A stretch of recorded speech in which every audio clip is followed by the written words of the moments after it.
This is Philosophy versus Improv, where two sages try to teach each other a thing or two, and maybe you, the audience, get something out of it as well. My name is Mark Linsmeyer, a lover of loving wisdom, who's a lover of learning improv.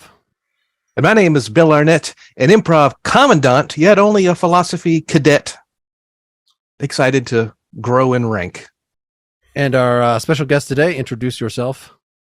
Hi, I'm Anthony LeBlanc, and I'm a improviser, comedian, and I've worked a bunch of random jobs at different places, like Second City, and currently work at Nickelodeon.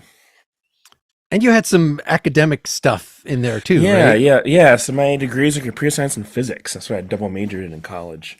So a lot of my philosophy things I did were through our honors program at Loyola University in New Orleans. Yeah. Was there a requirement? You had to do some Homer and some, all that. Well, it's a weird thing with the Jesuit. Yeah, the Jesuits are cool in that way where, well, also in high school, we actually had a philosophy. If you're a senior, if you're an honor student, your options were philosophy as an honor student or sociology as a regular student. So, and then the end of the year, we had to do a thing where we had to defend a topic in front of a panel for it to graduate. So my group of 4 people was war justifiable means to an end was our thing that we had to do. But yeah, at Loyola, they require you to take a lot of things outside your major. So, and usually in a weird way outside, but attached. So a lot of my philosophy classes I took, some of them were science driven. So we had like a philosophy of science based class that we took. And then other ones were options, but a lot of my things I did take were around the idea of dealing with the moral and ethical implications of scientific research and work. Okay, perfect timing with AI and gene well, that splicing. was my focus in school. Actually, it was AI. Okay, well, there we go. This changes everything, Mark. Yeah. So, do you feel like? Is AI the topic we're going to talk about? Well, I was more inspired by what you just said there to wonder if you feel like advances in science, the introduction of AI, things like that, can inform ethics, for instance, or whether ethics is just, it's just it's principles. They go, even if we didn't have any of this stuff, like, yes, you have to apply them in different ways, but there's nothing fundamentally new or interesting that's going to be uncovered just by introducing a new ethically by introducing a new technology. I think there are new things that come with ethically come from science technology. So I think the example I would give you would be something where it seems like it's not new, it's reapplication, but it is new because of having to deal with the idea of what it does. So for example, think about if transporters are real, right? On the Enterprise, the idea that if you are transporting someone, is that the actual person or is it a copy of the person? Is it for sure murdering them? You're for sure just murdering them and reassembling was a whole new person. So is the soul something that's reconstituted or not? Is it something that's physical in that space? So the idea of deconstructing and reconstructing a person, I think, is something that is a concept that I believe, ancient or classical philosophy didn't have to think about as a concept, right? So that becomes a whole new thing that, even though it is reapplication, technically, it is a concept that they didn't even think about that as a thing. And so there's some of that stuff that becomes things that are completely new that you can sort of apply, but isn't exactly the same. So you know what I mean? Yeah. The idea that technology, sometimes there'll be a technology that is just beyond our imagination. We couldn't have imagined what that would be like. Yeah. So how can we even, now it may not change our ethics, but it certainly would challenge our ethics. Even 200 years ago, the idea of jumping on an airplane and being across the world was just not even in anyone's consideration, and now it's happening all the time. And now we have problems of, can we just toss people that are loud or you have smelly feet that they take their shoes off on the plane? Can we just toss them out? That wasn't even an issue. Well, now this whole idea is like, is shyness a disease? Now that we have all this medical stuff and all these ways of changing people's DNA and getting given medicine and psychoactive, at what point do the things we always just accepted? Well, that's just how people are. Some people are shy, some people are nice, some people are this way, some people are that way. When does someone's psychology become a disease? And we wouldn't even have considered that, without the advances in medical technology. Mm-hmm. And it's one of those things where you think about the idea of as you learn things, and the ability to alter those things. Like, for example, if we start to map out the brain and then we start to do things to alter said brain, how does that drastically change if we can chemically or physically augment people's brains themselves? That becomes a place where, again, not something you completely thought about in the idea of like how much of a person is still a person when you start to change parts of them, right? Like that's a very different concept than just, AI is something where I feel like is not far off from a classical idea of looking at animals or things we consider to be, non-sentient like beings or things, and then can we imagine them becoming sentient, right? That's not old. That's not new. That's old. But the idea of the musical Cats. Yes, exactly. The movie Weber is a fortune teller.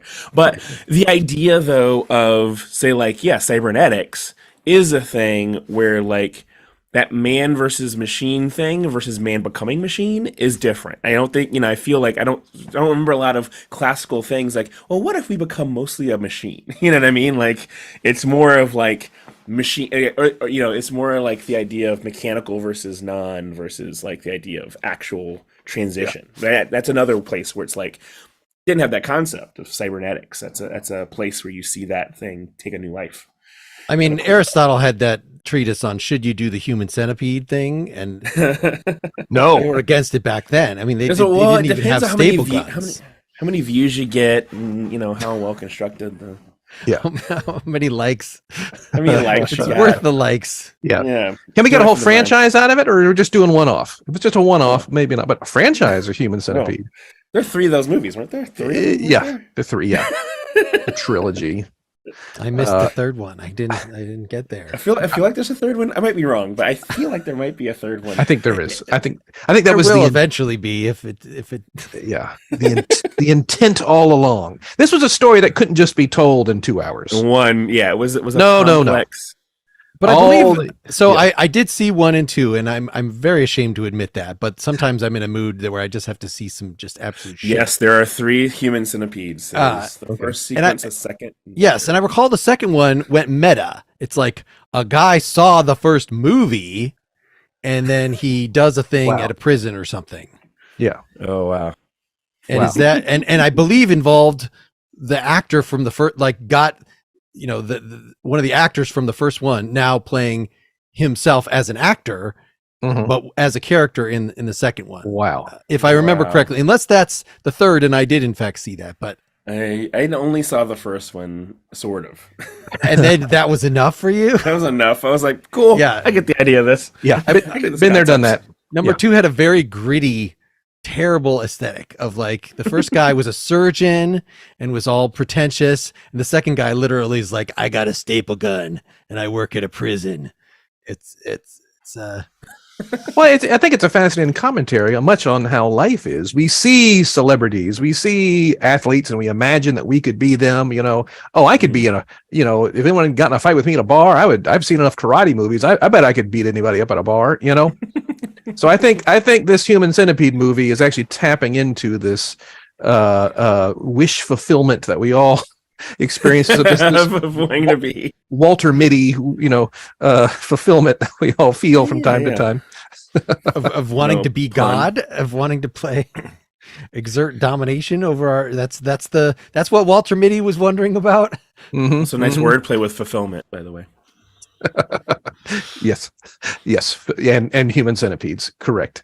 Yes. Now we can't be too clever in our improving here, or you would be writing, right, or acting. Really, Anthony, you're on strike now.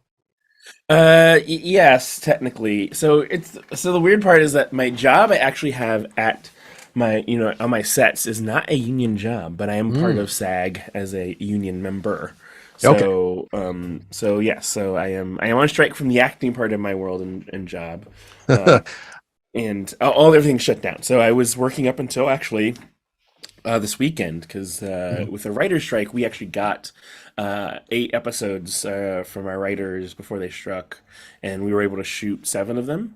And then basically once this happened, it was like, well, we're gonna pause until we're done.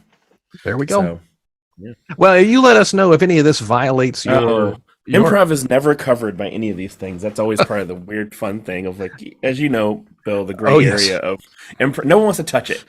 Writers Guild, we always tried to at Second City talk to them about stuff. They're like, no thanks. Even like the Directors Guild, when it came to like theater directors, are like, no thanks.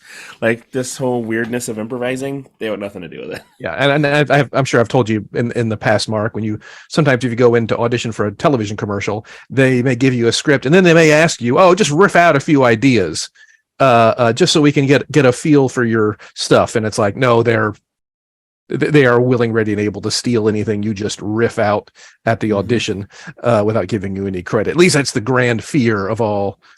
I have yet to meet anyone in that world, and you may have, Anthony, who's like, oh, we totally changed the commercial based on what this one auditioner you sometimes we'll see that in callbacks. We're like, all of a sudden, like, the callback weirdly includes a lot of this thing that I feel like a lot of people made that choice probably. Yeah.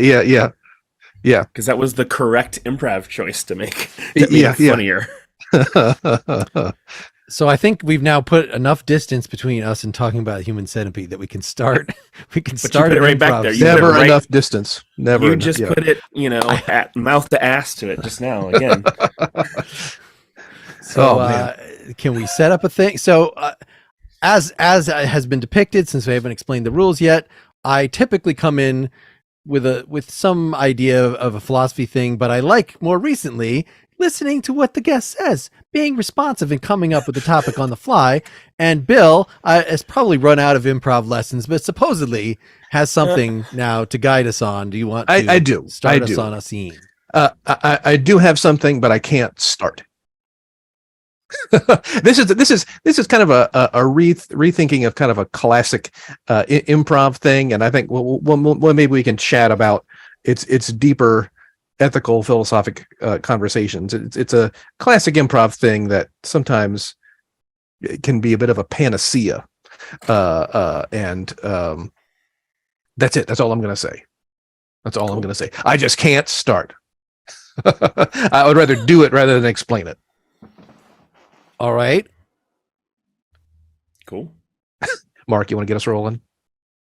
God, that I never get used to that. The fucking transporter is supposed to just bing. Fuck.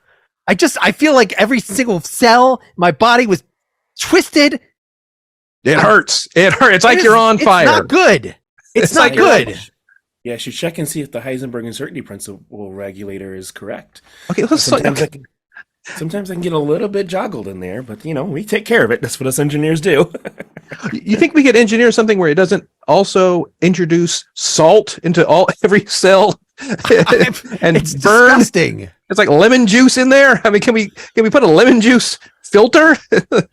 Well, it depends on what the atmosphere is like. So that's the danger is that whatever's in the atmosphere when you beam up comes in with you, and we got to filter that out. But we don't get everything.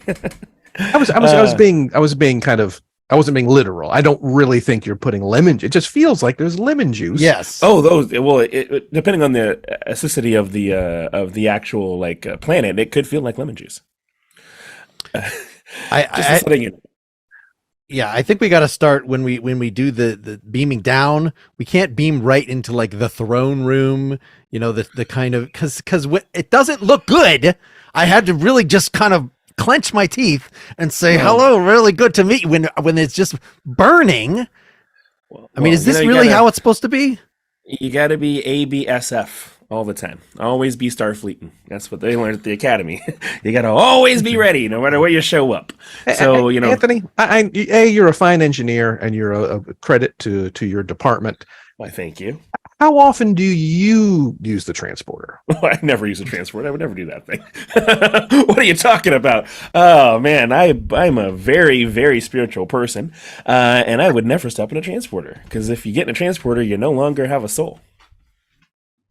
Okay, but you're comfortable removing the souls from Mark and I every week. Oh yeah, because you guys aren't actual people who believe in a higher supreme galaxy. Is that what the pain is? The pain of my... But wait, if my soul is already gone, does it come back and then it's leaving? Why is it... Why? No. Once you transport once, you're forever soulless. So that's why I'm saving myself from my final transport into the great galaxy itself. Wow. Wow. Bill, I think this is like a virginity thing. I think this is like, oh, I'm saving myself for... Well, no, it's not a virginity thing. Right? The virginity has something to do with the idea of, procreating and that kind of stuff. This is about becoming one with the universe. Okay, saving yourself. I see. Okay. Well, that sounds like something that someone who's never transported would say. I'm going to say that right now. You sound a lot like someone who hasn't transported. Well, I'm just saying that I'm saving my matter to energy conversion for the great universe itself. All right. I mean, you have a special transporter in the Niagara Falls area that you will be. Okay, I understand. Yeah, and only a select few of us will ever transport in that way. It's a predetermined number of 5,555 people who will eventually be able to allow their matter to convert into the energy that will be the saving grace of all of us.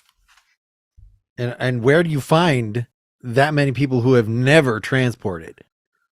Oh, we've all chosen to not do that. It was chosen by the universe. It's just the way that the universe has plotted out. I am number 455, and I have been very patiently waiting for my chance. Well, Anthony, I just need to say that our ship, the Lexington, will be going into dry dock here in the next month. This might be news to you as well, Mark. We're all going to have to leave the ship and go to the neighboring station. Not sure if you've got a plan. Oh, I shuttlecraft everywhere. That's all. I shuttlecraft everywhere. I mean, how did you when you were training? How did you get to school? I mean, you got to you got to walk out your door.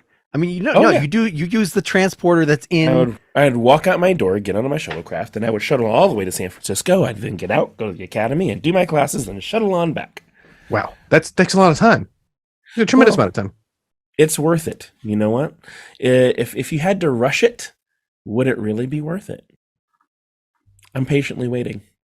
I think you're going to find that it's not that good. The first time you transport, it's just. The only time you transport, it's going to be great. You know what I mean? You know what I'm saying? Okay. Yeah. Okay. All right. Okay. I mean, not that it's good even doing it as many times as we've done it, but it's way worse the first time. I'm just saying that if it's more about even just the anticipation of transporting is enough for me sometimes. I just think about the idea of when I do disassemble myself and the universe absorbs my energy, just that oneness I'm gonna feel. It's going to be insane. It's going to be an exhilarating experience as I ascend to a higher plane of existence as only energy. Okay. Well, when you find that special transporter and that special place to be transported to, it's going to tickle and tingle and then burn a little bit on the other side. But that's probably going to be it. Well, maybe it's only doing that for you all because you're just doing it willy-nilly. You're just doing it all the time. Maybe if you had a little bit more presence of mind, a little more thoughtfulness and mindfulness when you transported, you might actually be able to have a very different experience. I was more thinking if we had an engineer that would calibrate the Heisenberg shit to make it not burn every time we do it on this ship in particular. Okay. So my scientific and engineering abilities have nothing to do with my belief system. I would be offended that you think that would be anything different. I am a professional, and I am a person who adheres to all of the rules of Starfleet. So I can do my job and make sure you can transport as much as you want, whenever you want, whenever way you choose to do it. And it have nothing to do with my opinions about your transportingness. I think that I'm not even sure if that's possible. I'm not even sure if you truly are being loyal to your beliefs, if you're allowing others to sin. I think you're sabotaging this shit. I think that's why it burns, because your moral disapproval is bleeding over into your job performance. Look, no one can be saved who doesn't want to be saved. That's my opinion. Now, you can make your choices, and that is your choice to make. You can transport all you want. You can transport from here to there. That is your choice. But you know what my choice is? To only transport once. Every time Gary transports me, all right, the poo-poo and pee-pee filter works perfectly, and I arrive completely empty. But every time you transport me, it's as though you've unticked that box on the menu, and I always arrive with a full bladder and a full... oh yes, of course. Because what if some part of you that needs to come there is trapped inside of your fecal matter or your urine? I want it out. When does that happen? So convenient. Let's say what if I was smuggling drugs and I ate them and they were in my digestive system and they were in my colon and I need the drugs to get there? I'll let you know if that's going to happen, but that's not the norm. That's only about 10% of the time. Let's say that you get here, and it turns out that fecal matter that did not transport happened to contain a clue to why your illness is progressing so fast. It's coming from that planet because you ate something, consumed something on that planet. We no longer have that information. We have to bring all the data with us because data is important. So it is not a mistake. It is me being more diligent than Gary, because Gary is bad at his job. I think Gary respects the defaults that I set on my preferences. Bill, I think Gary just like collects the stuff, though. It is. I think Gary's got something going on too. Can you, Anthony? Can you reroute pee and poo? Yeah, you can reroute anything anywhere. Yeah. Just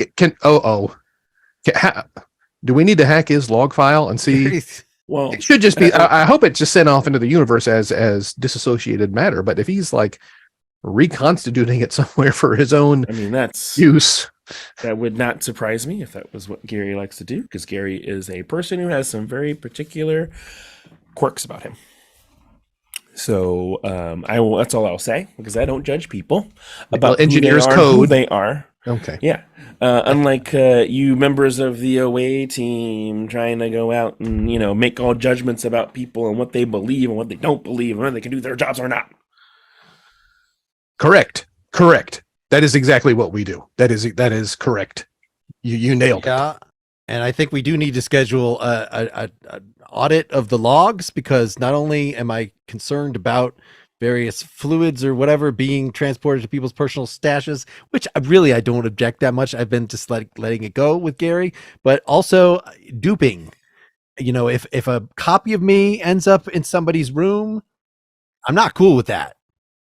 Well, we would never copy someone. That would be against Starfleet regulations.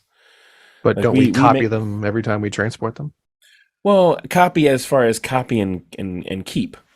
Now we do hold your pattern in the pattern buffer, but once you're transported, that is no longer retained. We don't make more copies of you. That would be unethical. And if nothing else, Starfleet never does anything that goes against ethics. Yeah. Except transport people on a general basis. But okay, their souls out. Yes. Look, here's the thing. I intentionally, Mark and I were down on that planet. They had this all-you-can-eat buffet, and I intentionally ate things that I knew would irritate myself and overate, explicitly with the idea that the poo and pee filter would be on. And I am feeling horrible right now. Let me just say. Well, then maybe you should take yourself to sickbay, and that will take care of that in the most proper way, and not abusing the technologies of the starship for your Romanesque gorging of yourself. I think Bill's got to get there pretty quickly, and I think it would be good if you went with him. In fact, if you transported yourself to sickbay it would really. I mean, there might be some kind of mess. I can transport him right there. I think that you should go with him. I think you should get in the transport. I am not allowed to transport myself. I have to work the transporter in order to transport the person who is on the transporter. I mean, it's just you stand. I can do it. I mean, you just stand there. You can't do it. That's not your job. That is not your job. Get a stick. I can reach over here. Look, yes. It's not something you can do. You have to have a certain certification. If you do not have the certification to do that, do not touch that. Get your hands off it. Get your hands off my Bill, what's happening? What's happening to you? Panel. I'm in a sick bay right now. See, it totally worked. Let's end that. Yeah, we'll stop it. That was the least traumatic way you could have ended that, Bill. Well, I gotta say, Anthony, so you touched on something that, as someone who I would not call myself a Trekkie. However, I've probably seen a good portion of the material, but I have yet to come across a species and you correct me if I'm wrong here, who has something what we would describe as a religious ethos that isn't in the way of everything. It's like, oh, well, that's what a wonderful ethics these people have. We can actually learn something from them. No, it's always your beliefs are stopping us from achieving our goals. Yeah. A lot of that happens. Or the weirdness of, like, there's a lot of and this is the thing I've actually recently talked to someone about, especially the original Star Trek still has a little bit of its colonialism attached to it because of the era it comes from, right? You're dealing with Cold War topics, and it's that whole thing of, like, so there's a lot of, like, we are right and you are wrong, and we're going to make you better. Yeah. What is something is so infinitely ahead, or something so infinitely ahead of us that we can't quite get it kind of world. Yeah. Mm-hmm. What is love, buddy? Instruct me in a first-person way. That's not the next scene. No more Star Trek. Yeah. So I've been trying to think whether, like with the eugenics thing, Noonien soon. Probably, if something is wrong with the new technology, it was already wrong with the old technology, right? It might not have been obvious, but, like, Plato was theorizing about doing eugenics on. We want to breed the best guardians for the city. So we're going to control births and we're going to do all this. We're going to tell everybody from the same generation that they're just brothers and sisters. And we're going to do a fake lottery. Who gets to breed this time? But we'll fix it. So only the people who we want to breed will be picked, but nobody will feel bad about it. They'll just think it's bad luck. So this kind of shenanigans, even though, you couldn't, in fact, it seems like the fact that you could change genetic code without that sort of deception now that it might be gene editing, it seems actually, if anything, maybe more permissible to do this kind of stuff. Whereas before, at least the practical matters made it infeasible. But it seems like we've had something against changing ourselves artificially or whatever, whether it be using natural means. You could do that with animals, but not with people. Like we've had that. The new technology doesn't necessarily. It changes the logistics is all. We're not animals. We're people. We're different. That's right. Yeah. But or so. Yeah. Yeah. And I would say there's a difference between for most people probably the difference between natural selection of, like, attraction and certain things create certain byproducts of what we believe to be an organic, the best people match with the best people, and that result is the best matching because those original parents saw something in each other to then make a good pairing, right? Or whatever it may, or that weirdness, that concept we have. But I think that the two things that definitely challenge that in our modern world is, I think, the concept of how we see differently abled people, like being a person who's autistic. Sure. Like, is that something, that's something that, 100 years ago would be something that you'd want to genetically get rid of, right? Where now there's a very different approach to the idea of something being different, and is this something that is good or bad or neither, right? And so I think that our views on genetics, I think, especially the last, like, 15-ish years has changed a lot because of that. I think that how we see humans who are differently abled and their worth and value being something that is assumed versus being something that has to be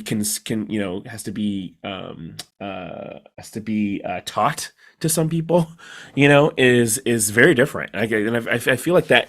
I feel like even thinking about I think back to being in high school and talking about genetics and the idea, this is the 90s and that being a really hot thing with the cloning sheep and stuff like that, and how different the conversation isn't even close to being the same now because I think that difference of, I think very quickly in the late 90s, early 2000s, especially, there was that kind of push of why would you want to change your child? Why would you want to do this? What are you saying is wrong with your kid and how it was born, outside of the, the obvious hardships and medical things and financial things, but the idea of that, the idea that would you want to completely change your child, if you had the chance, that becoming a thing.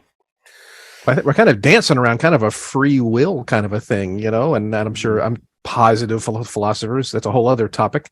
But, if if I am the same after being transported, I guess I don't have, what is free will then? If I could be patterned and written and reconstituted precisely as I am I just a collection of experiences and genetic predispositions that anyone else with that exact same predispositions and experience would do the same thing I would do, where you could make a copy of somebody, and I think, go ahead. Yeah, well, I'll say, and this is the thing, this is, and Mark, forgive me as I, go back to my very limited honors philosophy world, but one of my favorite papers I ever wrote in college was in my classical epic classes. And we had to pick a using classical epics to define and explore some kind of philosophical topic, and mine was about fate and free will in the ancient world, and I specifically use Oedipus and some other things to play with that. But the thing I attached it to in that paper specifically was being a Black person from the South, and the idea of exploring the concept of my premise was basically that fate is just the free will of other things that has come down to you in a place that you then no longer have control over. And so using the idea of slavery being a thing of I had no choice as to where I grew up and where I exist. It was the free will of people who took the people that I am descended of to bring them to this country and make it where I am now, an American who has certain things and lives in a certain place. And that kind of concept of, in that paper I wrote, and this thing I still do believe, is this weird dichotomy you have of understanding that it was someone else's choice to do these things to you that you don't have any choice about now. That has become a part of your fated world. Sure. But still gives you the power to believe in and understand that in the microcosm of what I'm doing right now, I can still have free will to make changes, even if it rages against that thing. That feels like an overwhelming fate, and I think that that's not wrong. I should be crushed by that in my daily life of trying to make it better is still worth it, and the idea that hopefully my free will becomes a better fate for other people. Sure. So I'm trying to. The common thread in the several things that have been thrown down here is, do advances in technology change our perspective on moral issues by forcing us to come to terms with something? So when we couldn't do anything about somebody being autistic or, then it's all right, well, we have to, we have a social issue of how do we take care of people like that, or how much do we shun them? What that's a perennial issue, but we couldn't actually do anything. It's only when genetics comes along and says, well, you could actually erase that if you want, that we actually then as a society have to say, well, do we want to? It wasn't a question before. But the hypotheticals are now becoming a reality. Right. When my wife was pregnant, she was over the age where they want to do some additional tests, and they were like, "Oh, we're recommending an HD ultrasound." At the time, this was the thing, and we were kind of like, well, we just want to have an HD ultrasound to know what we might be seeing and help inform some of the choices that your caregivers and you as parents might make. And the whole time we're like, oh, it was all very a roundabout way of saying, essentially, this can detect any number of deformities before while the child is quite small, while the child is still a fetus. And it's like, and if you would want to make any decisions regarding abortion, now is the time to do it. And it was, and again, it's this thing that, like, in the past, we could theorize, imagine a world where we could detect if a child would be sick or have some disability or different ability before they were even born. And now it's like, honey, what do we want to do? It's like we actually have the ability to do that. So these hypotheticals are now hitting us in the face. Yeah. And I'll say, just to go in that world of, like, what you said, Mark, about technology, and it's another thing I've thought and talked a lot about, and the idea of broadening our idea of what the concept of technology is. There's a fun, it started from a fun show that I did, an improv show, actually, where it was called, it was like this connections type show where the person had to do a fake lecture, involved two topics. And the topic I got was the Renaissance. And I specifically did a speech that was basically connecting the Renaissance to Harlem Renaissance. And the idea of, technology, like the Renaissance is born out of the idea of the mass acceleration of enslavement of people. That you basically took all the labor and work off of finding a new world, and then freed you up to get resources and things and stuff that then allowed you to, like, really advance society in a certain way, because you weren't doing all the manual labor of the thing of discovering all these new things. Like, and the idea of, coming to the idea of how, you think of something like the cotton gin being something that greatly alters how people see slaves, based off of the efficiency of them. It's not, they're tools until there's a better tool that comes along, to a certain degree too. It's a part of that overall picture. It's not just it, but that industrialization is a thing that does change how we view slavery, in a certain way, and its use. And so, there's an interesting world where, you think about technology and advancements in technology also altering how we view humans and people. Like, that's a large part of that. AI script writing, our current strikes are around all that. It was just something in the news about, what if we just scan a bunch of people into a computer and use them as background actors and pay them $200 and for their likeness for the rest of eternity. So I think that sometimes we kind of deify technology as it's always advancing, and advance means better for all of us. But no, we're just advancing that branch of the technology tree is advancing, but it could be to the detriment of society or the detriment of other people. Yes, and sometimes advancement and progress we tend to mean, well, that means good for everybody, right? That's what the progress means, good for everyone. Like, not really. We discovered this whole new place that people already live on, and we got all these awesome things. Remember these tomatoes? This thing, what's that about? It's like, oh yeah, you killed a bunch of people to get that. Cool, and it is a thing that was actually a little bit of why specifically, at Loyola, one of the only required philosophy classes we had to take outside of, like, an intro to philosophy for science majors was that philosophy of science class, because it was supposed to lead you towards an idea of thinking ethically about, like, the choices you're making. Like, the idea that, like, even if it's rudimentary, that you start putting in your brain, like, you're at least grappling with the idea of, should I, shouldn't I do this, or how should this be done, or is there a best way to do this thing, and let's talk about it. Now, we might come to the same conclusion we had before, which you're at least working in a space where you're not just blindly doing things. Yeah. Well, I'm trying to think how freedom fits in with all this, and I can at least say that changes in not just technology and building machines, but, as you were saying, changes in techniques. The fact, like, we're going to use slavery now, like, that is a technique. So changes that counts as technological in the broad sense, that these all change how we understand freedom, that I feel like fate, you could talk about fate now and like, oh, I just feel so unlucky, bad things keep happening to me, but it seems more and more irrational. Whereas in the olden days, when you just couldn't really control anything, like the weather is fate, like but now we can predict the weather. So no, it's not fate. It's stupidity if you don't look at the predictions or you don't do them right. And, you know, even somebody, who knows if some other country is going to just come and take me as a slave. It's just fate. It's just luck because of just the profound ignorance and lack of communication and being able to see if something bad is coming. Or even the lack of ability to change your world dramatically, even up to 300 years ago. You know, you've got people who, how many people up until 300 years ago, well, I was a farmer, my folks were farmers, their folks were farmers, and their folks, and we lived in the same village in France for hundreds. It's like, why would it even occur to me that I could do anything else? Yeah. Yeah, it wouldn't even cross your mind.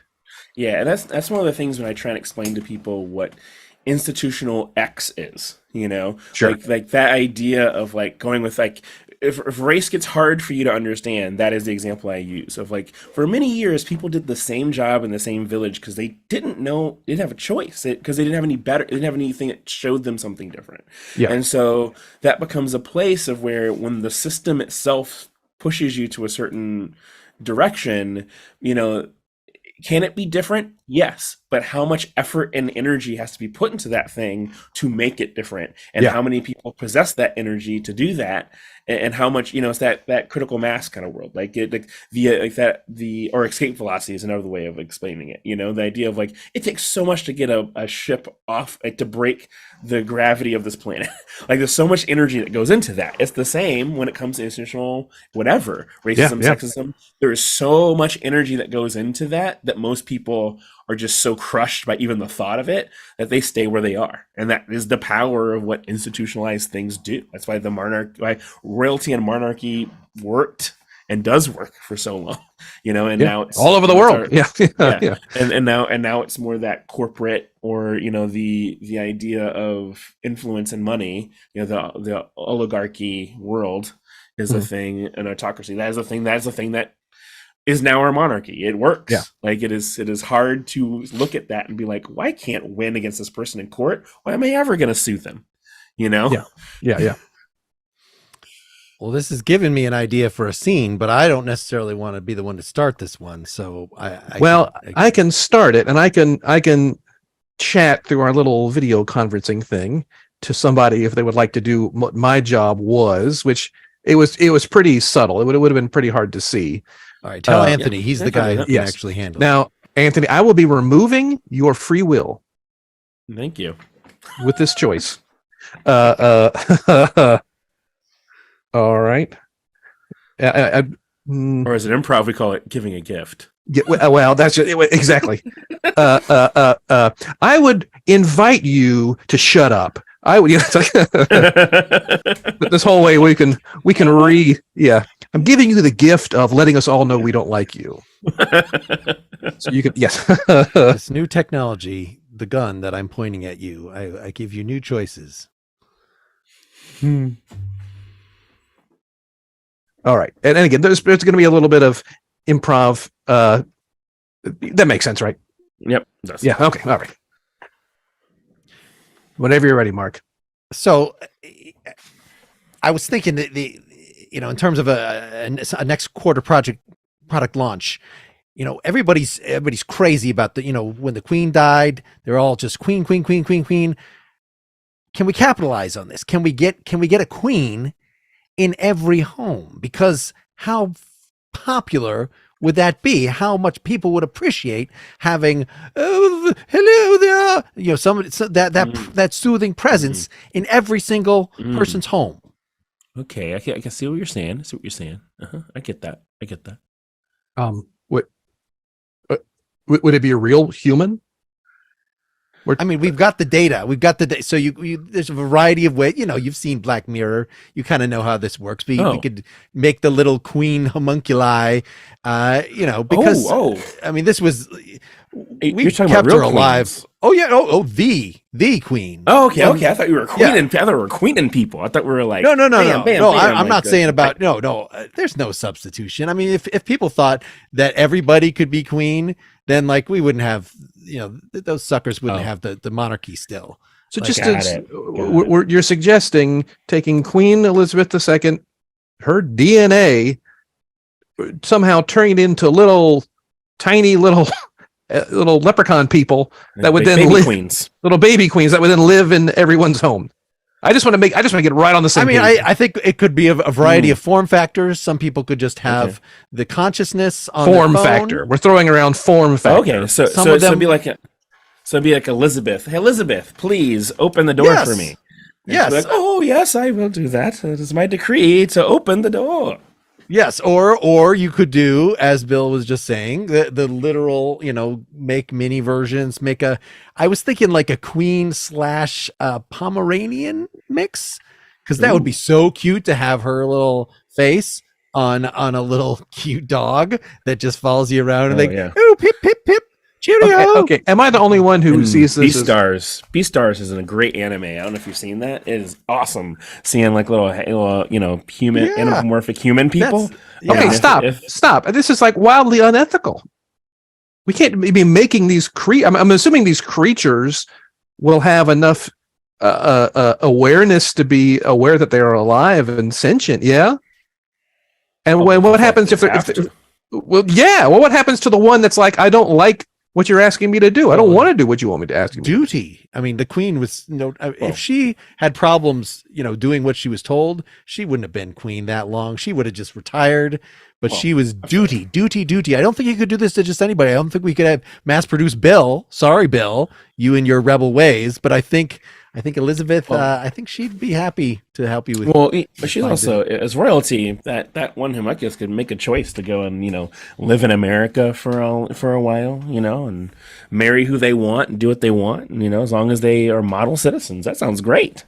And we could do like a reality TV show based on that. That sounds so awesome. Ethically, everyone would be able to do what they want, have that free will to make their choices. But the ones who really want to serve, they can serve. Oh, but. No, this is a terrible idea. What if people mistreat their queen? What if people do terrible things to their queen? I mean, they wouldn't. What if I have a queen in my house? Citizens. Mm-hmm. What if I make me and my two neighbors? You make a royal centipede with our queen. That would be treason, sir. You would be taking the tower. Yeah. I think Bill, you're bringing up a good point that maybe. In addition to the queens, we need some of those tall hat guards. The beef eaters?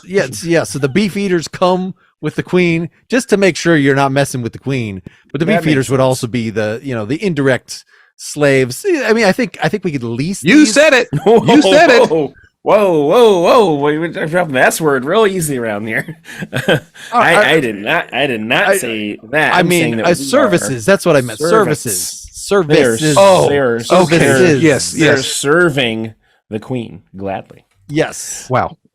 Services that we provide as a company to the customer, but they would really work for us, is what I'm saying. What I'm thinking is that we should maybe think about anybody who is someone who's worth cloning. Who is really, really, we think they would love to live forever. They also love being among the people. We should maybe just start by cloning all those people and getting agreements with them, going to talk, sit down with them before they die, see what they might be into, what they're cool with, what they're not cool with. And then we can just, have a whole exact industry around cloning celebrities to be able to have them as part of your household. Like they become a part of your family. Will they need food? Will they need clothes? Will they need? That would be their choice. If they want to eat, their choice. Want to eat? Yeah, I mean, as far as like the person who's getting cloned, that could be like, hey, I want to be able to eat all the time. So that's you get that. If you're getting an Elvis clone, like that's the can't he has a creature. But say you're gonna get like a Kevin Hart clone. Right? Then maybe that Kevin Hart clone wants to be able to perform on a regular basis and make jokes for you. And that's what you set up. If you want jokes, get a Kevin Hart. What about real Kevin Hart? Well, this is after he's dead. Like, I think maybe we have to make sure that after they're dead, then that's when they have given us the ability to clone them in perpetuity. So they can't profit from themselves. Oh no! Well, they think, their estate can and their family can. They can set up a trust. But I feel it'd probably be weird to like have real Kevin Hart and fake Kevin Hart around. Who do we know what the real one is? Right? The real one has to die. Yeah, I mean, you gotta watch your Black Mirror, which is where we get a lot of the ideas, and that Miley Cyrus thing that where she was alive and they were cloning her and putting her in every home. They're like, that's bad. You're aware that Black Mirror is satire, right? You're supposed to be horrified. You're supposed to watch it and say, "Oh no, I hope that doesn't occur." That's the point. Horrified to the point of doing it the right way when right. It exactly. Oh, come on. It's their lessons on how to avoid. Look, it's okay to have like a memory implant, but just don't obsess about the people your wife has had sex with. Don't make her show you that footage. Like, duh. It's nothing wrong with the technology. It's just, don't be an asshole when you're using it. The Black Mirror is just guardrails. That's all that is. Yeah. Well, it is very healthy guardrails to keep us from going down the wrong path. Bill, I appreciate that you are the moral compass of this company and that you do the best to make sure that we are doing everything we possibly can to be an upstanding entity. So, then listen to me. Listen to me. Oh, so, no, you don't get to applaud. Every word. You see every word, and every word is it's gold. It's like gold is coming out of your mouth. You just drop these golden nuggets everywhere.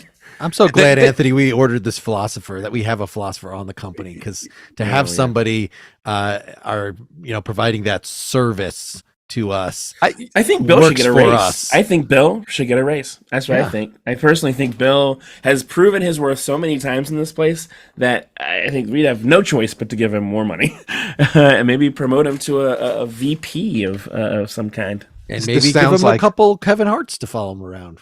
Yeah.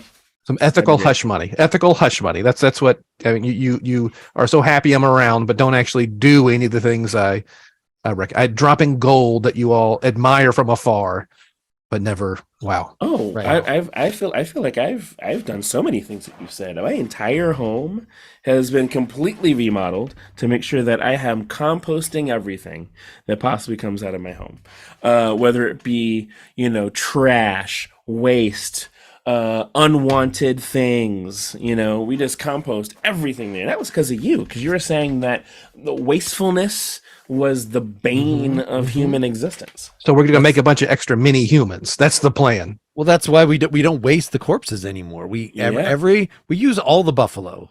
We use all the queen now. Mm-hmm. Wow. Does this VP position come with a parking spot? Oh, of course it does. Private entrance. Okay. Right. That's where we never see you. Just to enforce the NDA, you will be followed around by two Beefeater Pomeranian Kevin Hart heads. I hope that doesn't horrify you. I'll have a private entrance, so you'll never have to see me. No. We are in the private entrance. That's where you never saw us. Okay. We all come in the private entrance. That's what comes with the nice parking space. VPs and up, we come in our own parking spot. Drive right in, right to your office. Okay. All right. I'll think about it. Hey, we'll stop right there. There you go. That was a fun one. That was ridiculous. And I'm glad we could get all that double speak, all that corporate double talk in there. And I'm sure, Anthony, you get that served to you in every conversation, email, letter, all the time. Here we go, Anthony. I know you mentioned you're working for Nickelodeon, and I'm sure I am positive that there are some great people over there, and some. Oh, they're great people. And I'm also there's probably some bean counters who get a little bit too obsessed with counting beans, maybe, and that affects their decision making. Do you think when the corporate doublespeak comes up, we're so thankful for having you here, yet we will never do anything that you implement, anything that you are there people, do you think, who just don't get it, who just don't see it? Well, I think there's a thing. This is going to be funny. It's true about everywhere, right? Like, sure, it's no different than being at Second City, right? Yeah. And the idea that there's a mixture of humans who are always concerned about the creative in the best way, and there are people who are very concerned about the money in the best way. And hopefully, in an ideal situation, those people balance each other out and are able to listen to each other, but able to come to compromises. And so I've lucked out on a lot of the shows I've worked on, that, especially at Nickelodeon, where I've had or seen that play out in positive ways, where this person's like, I want this. And it's like, well, you can't afford this. Where can we figure out a place in the middle where this thing works and you still get what you want, but we can afford it? Right? That's how it ideally works. But, you know, in all the places, you know, there always is going to be those folks who have to a little bit justify their job or do the things where they, you know, and so, you know, for, you know, the place where I'd say, like, you know, if any kind of corporate world, it has that, but I would say specifically in entertainment and kids entertainment, there's a certain thing around the idea of, there's a certain term around the idea of repeatable actions, or things that, like, if a kid can see it and imitate it, it's imitatable actions that becomes a thing that you're liable for.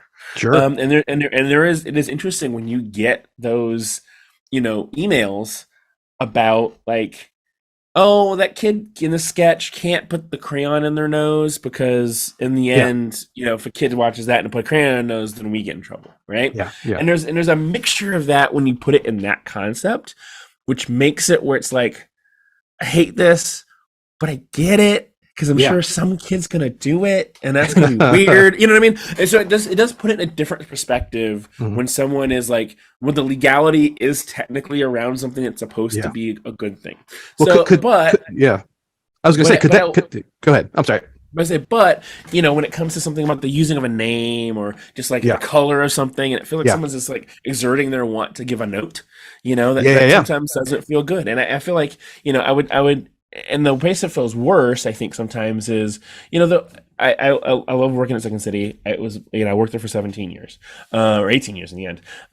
You know, it's the longest job I've had. And the thing that would frustrate me sometimes is when some humans, and I said this a lot of times in meetings directly to people who own the place, of like, hey, we use and abuse, you know, our hopes and dreams against people sometimes. Like the idea that, like, we know what we are and that everyone wants to work here. We're a great place, but then we exploit that to a certain degree of, like, how long we make people work or paying your dues, or whatever it might be. And so sometimes in meetings, it would be interesting of seeing people say, like, yes, and say something to totally negate the thing that someone said. And then use it, like, weaponize the idea of yes-anding something to basically shoot something down. Well, and then you feel like an asshole if you, like, say something against that. Against it. Like, Well, I was literally going to say, could that idea of imitatability, as you were saying, be weaponized against, like, well, those kids were, like, hugging each other, and I don't want, you know, out of kindness, or I don't want a kid to imitate someone being nice to a gay person. You know, it's like, I mean, and that's where you become a place where your overall moral or compass has to, and it has to be written into your code of conduct. That's where you have to have a code of conduct, and that allows you to be able to say no to things or yes to things. And I would say, like, you know, that was one of the things of, you know, being interim EP of Second City, you know, when we were going through that world of trying to work on, you know, we didn't, in our HR materials, we didn't have a code of conduct that didn't exist until 2020. And that being something like, how can that be the case when this is an entire place built off the idea of, you know, a certain philosophy and ethic around collaboration, all these things? Like, it amorphously was there, but it wasn't reflected in how we actually executed the policies that we had at Second City. And so it was up to people to adhere to that or not. And some people did. A lot of people did. A lot of people were great at that. Some people weren't. Some people weren't always, or didn't do it all the time. You know, and that's part of human nature when it's not something that specifically is there to tell you to do said thing. And now so that we have the technology to put the thing there to tell you to do said thing every minute of the day, then that'll change, you know, with your new contract. It is true. But I'll say about, this is going to wrap it up, and I'm rambling, but one of the things I do like, though, about, and this is when I, to be honest, like, when I was, you know, internally running Second City, I would always constantly mention Nickelodeon a lot, because I think Nickelodeon, one of the things I walked into, which was kind of amazing, is that there was a large culture shift in the company from, the previous, president to the current president, who's an awesome guy. Like Brian is an awesome dude. But just this idea of, I remember over and over, because my one of my main jobs is I work on set with the kids on set, is that casting and talent would always say that the kids are the most important thing. Like whatever choice you make, your choice should always come down to, are you doing what's best for the kids on set? Yeah. And that was 100% a thing that was pushed, and I saw play out, and was also part of the landscape of a very different kids television world than, like, say, even like 15, 20 years ago, right? Yeah. This idea, this concept, and I would bring that back when I went to Second City, of like, there is a philosophy here about, we are a kids television program that has kid actors working with us. So everyone's job, everyone on crew, everyone on set's job is to make sure that, first and foremost, the underage folks on set are having the best experience they can have from start to finish.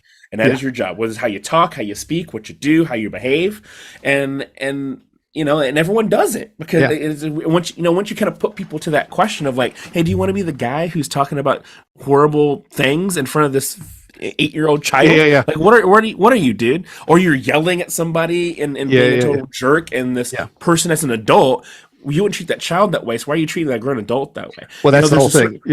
Wait, once they're 18, you can be cruel and exploit them all you want, but they're children. They're children. Yeah.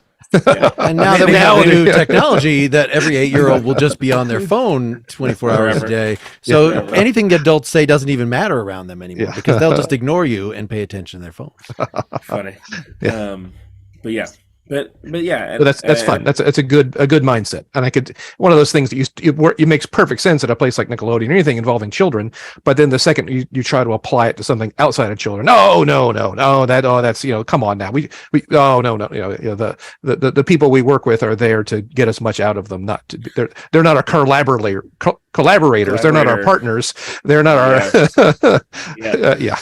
And it was funny. Even yesterday, I was talking about, someone asked me a question of like, are there any celebrities that are like, we're like weird or whatever? And I was like, I said, actually, to be honest, not a lot, because, like, again, when you come on a set with children, it's hard to be the asshole who's being demanding and weird when they're children. People want the best behavior. Like, you see an change, like, oh hey, they always talk, always nice. Yeah, that's fun. So instead of a queen in every home, we should have a child in every home. Everybody will behave. They'll want to be.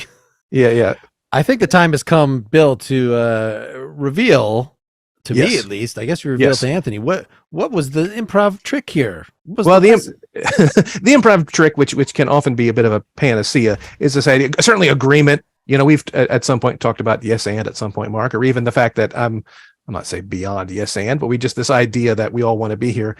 But this idea that whatever what I said is, I want you to agree with the other person over the top, to the point that you're taking over their idea, to the point that you believe it more than they do. And I think sometimes when we say yes and, or just as Anthony mentioned, yes and being used as a cudgel, as a wall around your terrible idea, as a defensive measure, that people will just say it and leave it. It's like, no. You have to live it. You have to push it to such a degree that you are trying to take over their thing. The only way to prove that you understand their idea is to take it on yourself. Now, again, is every improv scene? We can have a big discussion about that. But that was today's lesson. I knew Anthony. Yeah, go ahead. So that was a little more difficult with the first scene when I started very hot, where you then take that and. But I did like that, it wasn't both of you shitting on the idea or whatever. It was only one of you, such that in the second one, yes, Anthony took the cloning thing to new places. Further places than you may have had in mind. And I was hoping to get it to a point where he was going to go, he was going to turn on me. Like, no. Let's put some brakes on that. I was, wait a second, I just want the queen. But then, some of your ideas were so good. I just had to. Yeah. And then the fun part was trying to then I don't know if that was direct assignment. I assumed it was trying to also figure out how to play that with you, Bill, of how to do both of you and try and agree with you as well. So that was part of what I was trying to do with both. And that's interesting. Quite interesting. Yeah.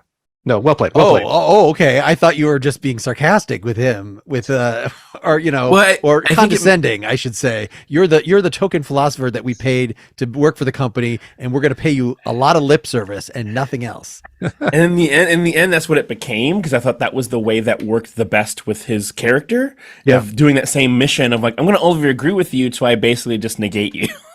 And I think your character probably didn't even realize how condescending he was being. He probably had no idea how rude and cruel he was actually being. Yes, he's that guy that says like, oh, I give all. It's like, oh, I mean, I eat Chick-fil-A. It's so good, but I give. You know. Yeah.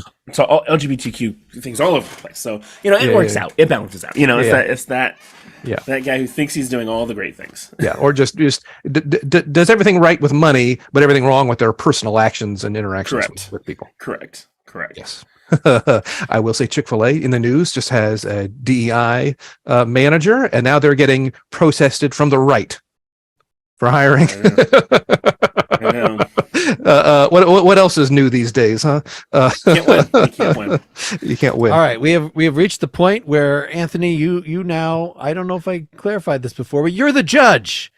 We've had this competition between a philosophy lesson, this sort of incoherent talk about several different areas in philosophy of technology, and then this improv lesson that Bill has brought forward. Which of the two, you can decide today, which of those two lessons has emerged triumphant, will make the biggest impact on you and the world? Oh, well, I will say that impact on the world becomes a thing of like, unfortunately, you probably know where this is going. When it comes to just you're a slave, apropos of the day, to the moment, right? Of what is the thing that's going to, I think, dominate our world for a while. And I think that philosophical conversation is the thing. I think that lesson-wise is, even though I will say, which is interesting, is that I don't know if you intend this to happen in the end, though, Bill, but some of the things from what we were doing did apply in that world of like the yes-anding nature that happens with technology is part of the issue. I think that we follow that rabbit hole of trying to innovate and do the thing and don't really stop to think, hey, should we? Or how should we? Right? We just start, yeah, and all of a sudden now the thing's taken over and it's killing us and it's crushing us in an apocalyptic, Skynet. But I think that that world of technology and how we really, the advancement of it and how it affects us and how we view the world and how we view being a human is big. I mean, that is, it's weird to say, as people then keep saying over and over, like Fran Drescher's speech that she made is very important, even though it feels like a bunch of like a rich Hollywood person saying a thing.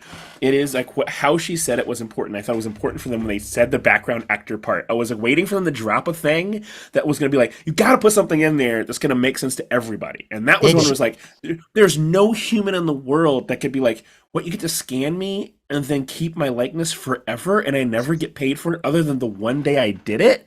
Like, no one in the world is going to be like, that's cool, Yeah. Can you do that? Can you say that in the voice of the nanny? Can you say that in the voice of it's unconscionable. But I think that's been the interesting part, where I think even the WGA didn't do as good of a job of really putting into context everyone can understand. Yeah. Of like what the AI script stuff was like, and I think people have been doing that after the fact now. Of like, I've seen so many articles and so many news things where now they're talking about like, yeah, if you're a lawyer, AI can just write your brief or can write a brief for you. So then why do we need you? You know what I mean? Like, or all these little things of where, you're seeing that place of like, oh, people understand like getting paid one day for a lifetime of work. Like that's the thing that just doesn't compute with humans anymore. Yeah. And so I think it's going to be a real nexus point, I think, for us right now to think about, AI. I will say, and I'm sorry for my ramble, I'll end this with this as far as my ramble goes. being a person that my focus was AI, one of my AI teacher, the professor who did my most important classes for me, his job before he took that job at Loyola was him and a partner created a lot of the logistical systems for the first Gulf War. And a lot of that stuff got used as how places like Walmart and Target, how they do how they put things on the trucks using adaptive things, which is a huge part of distribution now. He was a part of the team that created that. And his whole thing he always pushed to us was AI. The fallacy of AI right now is that we keep trying to make things that are human and can deceive us as being human versus being things that can be the best machines that they can be and the best tools they can be. Because his whole thing was that in the end, something is always a tool. A tool doesn't have morality to it. It's the people that use the tools that add that thing of how they use it or don't use it. So if you make an AI more human, then inherently you're introducing the morality of the person on top of a thing that should just be a tool. Yeah. And that now you're giving someone a tool that they don't have. They have like lost their ability to have choice over how to use it. Yeah. Because your choice has been implanted on top of it by nature. And so that, it's interesting, that him talking about that. And I think that's the thing that we're kind of hitting now, of that idea of, I always believed in the idea of AI is a great tool and it can be used for greatness. I don't know if human beings right now have the moral ability to handle what they need to be to really possess that tool in its full nature.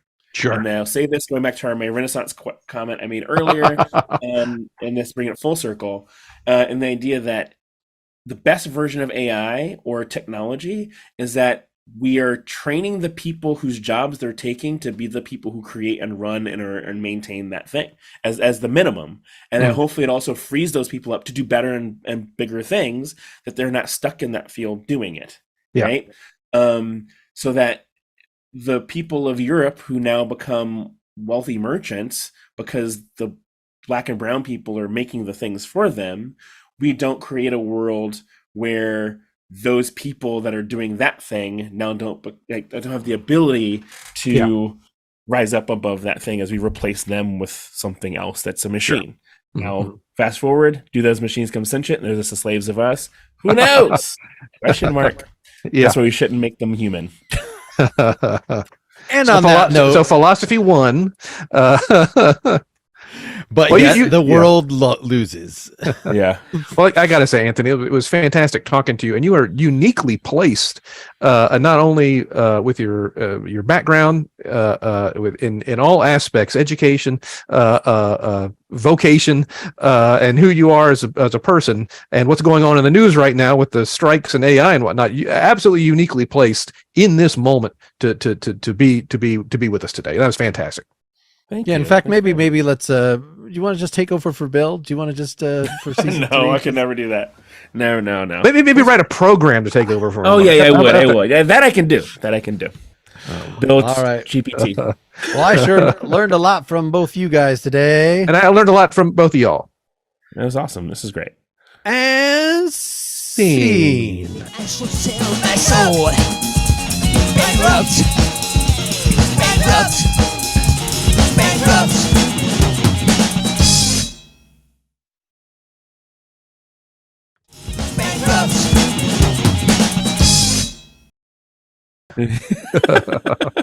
Hey, we're now in the after talk. Do you want to jump off right now, or do you have a few more good. I can talk, and it's still recording, which is great. It's amazing. Well, Anthony, again, just personally, it was nice seeing you again, and it's great seeing you too. I hear wonderful things about you and what's going on, and that's fantastic, and that's great. Thank you Josh.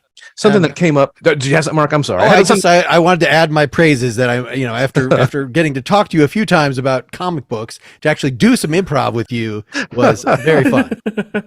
That's awesome. Those were really fun scenes, y'all. That was super cool. Yeah, something that had come up. You had mentioned about tomatoes, and it got me thinking about the food exchange, old world, new world. Food exchanged, and I don't know if y'all have been to medieval times. This is a pet peeve for me. That constantly comes up. But you start off with tomato soup. No, They're not going to have tomato soup in medieval Europe. You then get a chicken, which I think chicken they probably had from Asia. They could have made it. I thought they only had just legs. With chicken legs, yeah, or turkey. Yeah, turkey legs. Turkey legs. Turkey leg. Nothing. Turkey else. leg. Throw the rest away. Didn't have turkeys. You get a roasted potato. Didn't have potatoes. A buttered corn. Didn't have corn. You do get beer or soda, and I mean, we'll accept beer. It's like half the menu. Over half the menu. It was completely impossible to have ever eaten. In the period that they are wishing to evoke. This seems like good content for a scene that we should have done. That's a lot of reason why you have Renaissance fairs and not medieval fairs. Well, yeah. It's true because there's a whole. I forgot the name of the group that comes and certifies your Renaissance fair as actual accurate. That's very fun. Through and look at the stuff that you're doing, what you have, and we'll play with the idea of whether the costuming of the employees and the things are historically acceptable. Yeah, there's a sanctioning body. Okay. Yes. Well, I think I have not been to. I don't think I've been to one, maybe one straight up Renaissance fair, but certainly see videos people post online, or have friends that go and share pictures. It seems to have tacked very pirate and very steampunk. Steampunk happens a lot. There's a lot of metal and leather making stuff, 100%, because people love that aesthetic. And pirates is a thing that people do get to Buckley, but there are people who get Shakespearean-y, or it depends also the time frame. Usually they tell you of this Renaissance fair is this time of the queen, and usually by whoever is playing the royal will tell you what age you're in. So usually someone is playing queen or king of that actual time. Yes. Yeah, this is the early Italian Renaissance, or this is the later. Yeah. So they don't mix. They don't mix the time periods. They don't have the brontosauruses and the Cretaceous creature. It's not like going to the Creation Museum outside of Cincinnati. Lexington, Kentucky. So funny. Have you ever seen that? It's insane. Mick Napier, friend that you guys don't know, when he directed the show for us to say, they went down there and he brought up those pictures of here's Noah's Ark, and here's the elephants, here's the dogs, here's the brontosaurus. Yeah. Who are getting off the ark. It's whoa. I did see somewhere that they had built a big reconstruction of an ark to biblical specifications and filled it with animatrons and everything, but it was having problems leaking in the rain, which was hilarious to me. Gotta get more of that pitch on there, you know what I mean? Yeah, get more of that pitch. The whole idea is that it's a boat. It would fly. Yeah, exactly. Yeah. So funny. Now, when I go to Renaissance fairs, I usually dress up in Star Trek attire. Okay. Yeah. Okay. That's my thing. That's your thing. There's got to be a Star Trek episode where they do the Renaissance in the holodeck. There's many a times. And the last time I went, which was last year here in outside of LA, there was another guy. The second I walked in, I had a Brave New World Captain Pike yellow jacket, so classic Star Trek, and he had a Next Generation red uniform. It was hey! And it's really fun. That'd be fun if someone who's well, we're actually going to be original series Star Trek, so we're actually going to be a little dated in how we treat other people. We're just being period. I'm going to be Captain Kirk. Progressive in one sense and very regressive in another sense in the same episode. Yeah. Now the cool thing was at that Renaissance Festival, they have a TARDIS. If you don't know, folks at home, TARDIS is what the Doctor and Doctor Who travels around in. That clears it up, Anthony. It travels through time and space as a little blue police box. It moves around the Renaissance Festival, apparently. Oh, that's every fun. day they move it somewhere different, and that was pretty. I was like, that's awesome. That's fun. Yeah. Now there's a big one, Mark, over near you, between us, in fact, up in right across the border in Connie. A Ren fair. Let's meet up. Bristol, yeah. The Bristol. Oh, that Renaissance Festival is great. That's a great one. It's one of the larger ones, yeah. Mm-hmm, it is. Yeah, I was on the highway driving past, and I was at the Culvers, and there was clearly employees on their lunch break in full garb and dressed like knights and kings and queens, but with track shoes on, because eating Butterburgers. Yeah, eating their Butterburgers. They go with their New Balance shoes on. They're not going to wear their Oh no, those boots are uncomfortable, man. Yeah. So we're just starting to plan out our next season, and I guess if every actor is on strike, this would be the time to get them all on the show. Is that? It would be. It would be. This would be the time to find some people. Mm-hmm. Well, anybody that you would dare to name in front of the 12 supporters that will be seeing this. We could do this offline too, Mark. I know. I want to put Anthony on the spot. If there's anybody that you run into that you think, yes, that person would be ideal for this podcast, just to dangle that in front of the listeners.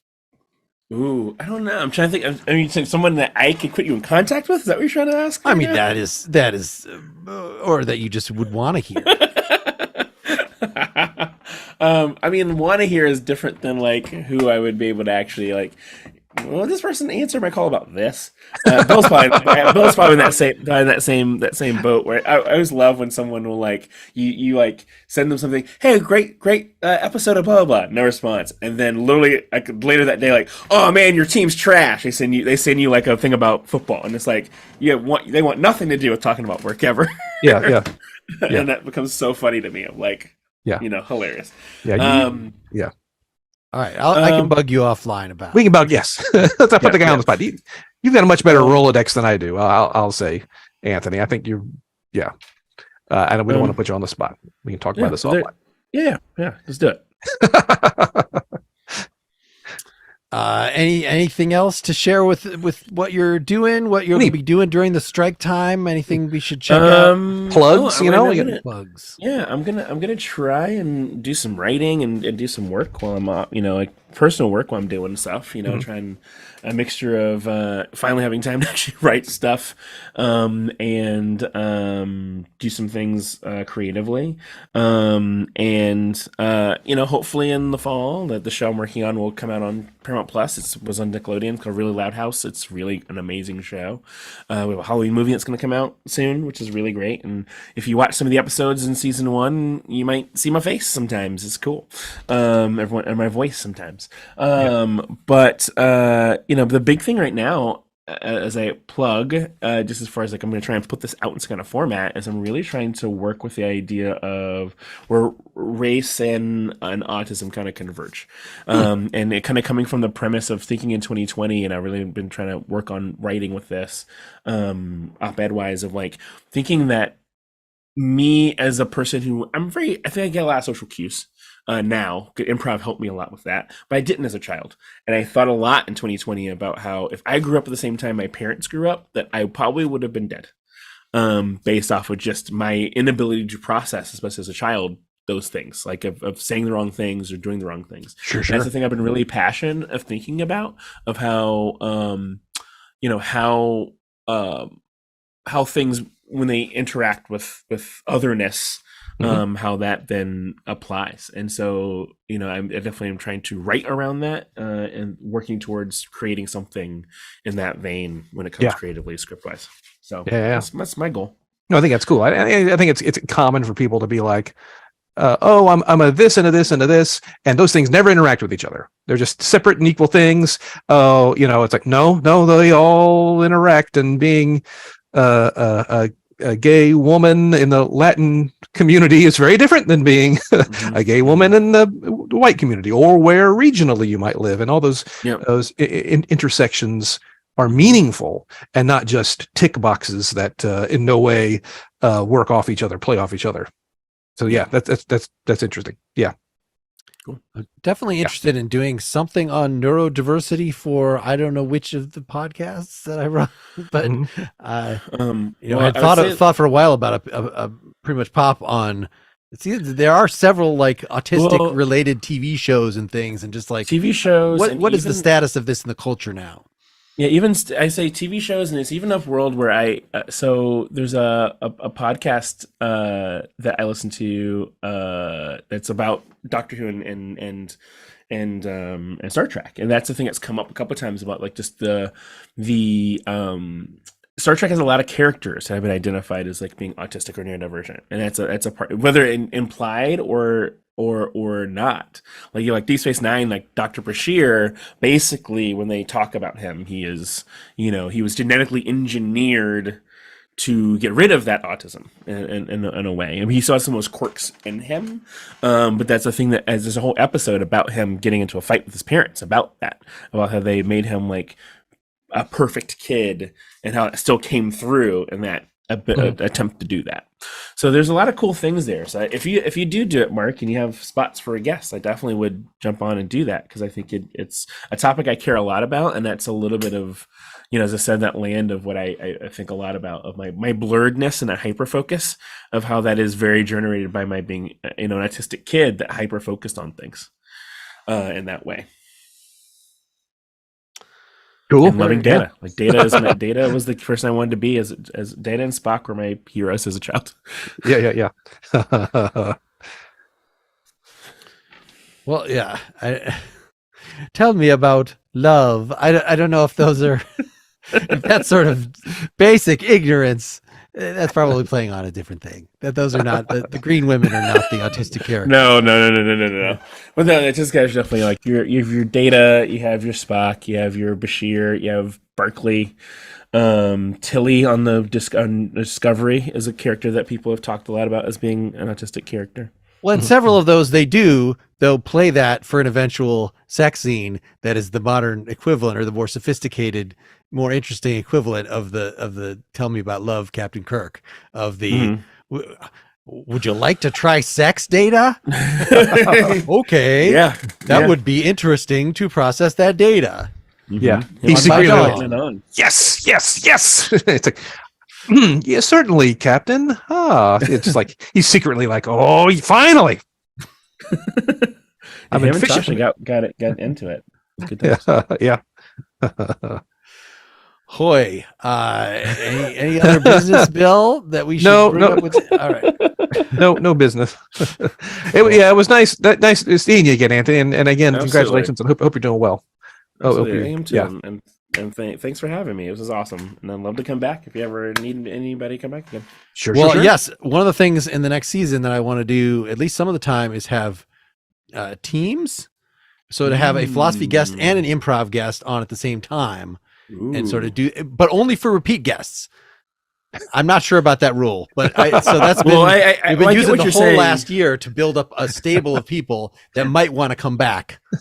I get what you're saying though, because it does, in the team aspect, it allows the person to understand the show format a little bit better, probably, and comfortability with the host that they are paired up with again, right? Yeah. Teams and giant celebrities. I've told Bill. So I got a tentative. I got a yes from David Chalmers, who's a like world famous philosopher who I've had on Partially Examined Life, who I'm surprised he would want to do this format, but he's apparently down for it. And I've been listening to his book, which is about virtual worlds, about virtual reality, and how it's actually still reality. It's okay if you're in the Matrix. Those are still real things. They're digital things, but they're still real. That's part of his deal. Anyway. Okay. Bill, I'd recommended you pick up the book, but if you don't want to, he is on YouTube explaining everything. Okay. All right. I'll be ready. I'll be ready. But yeah, I'm hoping that if we get him on, then it'll be like, oh, it is okay for us to do this show, us academics. And then, if we have the equivalent in the showbiz world, somebody whose name, maybe I just got to get Lucy Lawless back and collect that. Yeah. But somebody like of that level, that we understand, Mark. Like, we understand. We get it. All right. Yes. Lucy Lawless. All right, everybody. I'll stop careering. So thanks, listeners. Thanks, supporters. Thank you. Thanks for having me again. Yeah. Stopping the video stream. Stopping my audio. Yeah. That didn't stop the video stream. All right. Customize.